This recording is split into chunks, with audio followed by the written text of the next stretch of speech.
So, you've never been trained in traditional art, but you'd really like to broaden your understanding. Not a problem. Here are the 25 fundamental art styles that you should be familiar with. Ancient art is basically any art that predates the fall of the Western Roman Empire. This also includes the great works from ancient Greece, Egypt, Babylon, India, China, and the rest. Folk art is any art that is created specifically for the purpose of culture and tradition. It's not about expressing individualism or personal feelings and emotion. Renaissance was the distinct style of Italy in the 1400s. This included the works from all the classics that you would expect, like Michelangelo, Da Vinci, Botticelli, Titian, and Raphael. This era took a lot of inspiration from the incredible Greek and Roman art that came before it. Baroque. This style is a fan favorite for the Catholic Church and emerged in Europe in the 17th century. It's often extremely beautiful and detailed, and does its best to inspire awe with emotion, contrast, chaos, and rich color. Rococo, an extremely ornamental and theatrical style of art. It's often super decorated with nature, curves, gliding, and light pastel colors to create surprise and the illusion of motion and drama. It's kind of like Baroque, but a little less serious and a much lighter and happier tone. Line art is generally any image consisting of a distinct straight or curved line against a usually plain background. It's one of the oldest styles, but it's still one of everyone's favorites. Geometric. This art uses geometric and often mathematical shapes from points, lines, and angles. It often includes simple shapes like triangles, squares, and circles, and unlike the natural form of organic shapes, geometric art styles favor precision and may even require using tools like a straight edge or a compass to create. Pointillism, also known as dot art, is the technique of creating art by dotting a bunch of colors. Famously used by George Seurat, but it's also quite popular and fun due to the simplicity of the technique. Cubism. Started around the 1900s, popularized by Picasso and Braque. Despite kinda looking abstract, it's actually more related to realism, because even if the dimensions look off, you can still identify things in Cubist art. For example, despite the sharp geometry and multicolored shapes, you know that these are eyes, these are lips, and this is a face, compared to actual abstract art where you really can't describe anything that you're seeing.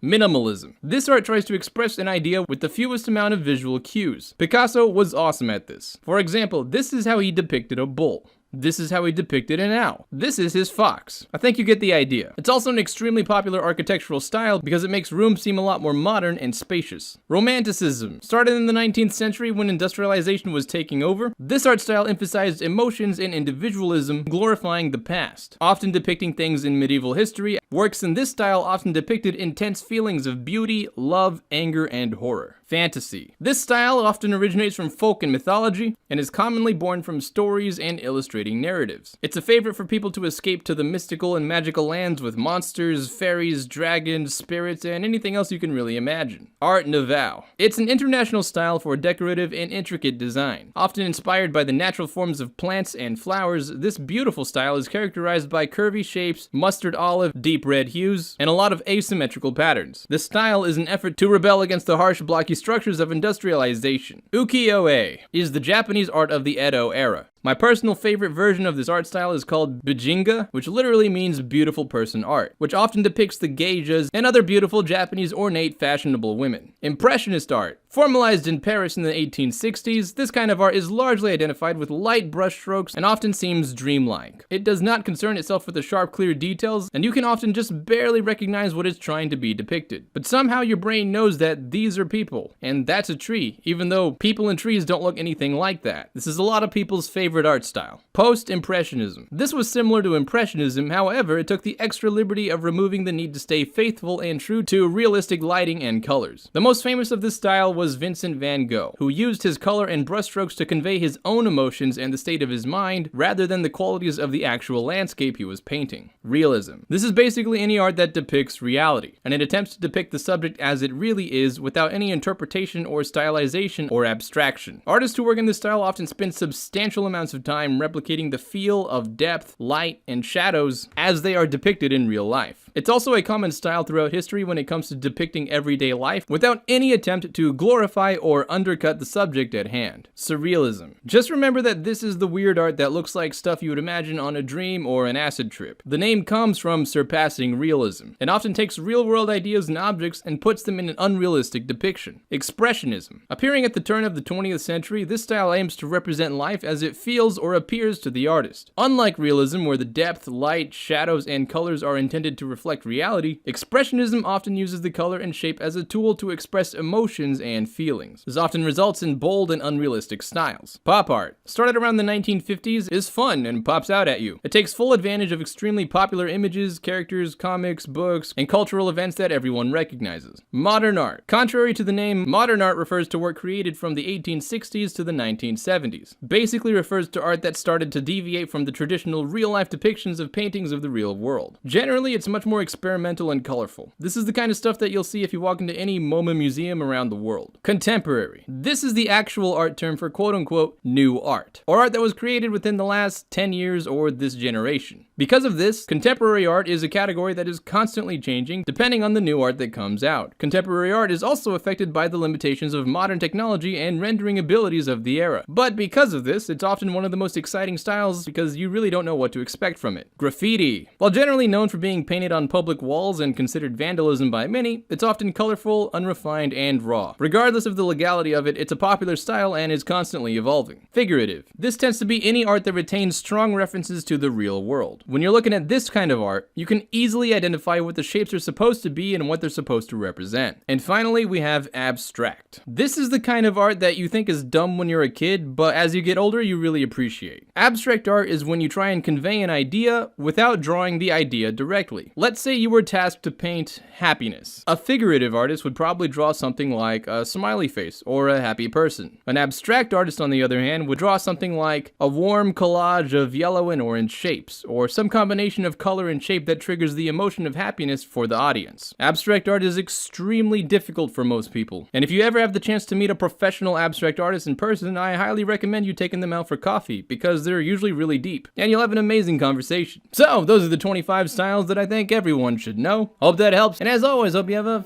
fantastic day, and I'll see you around.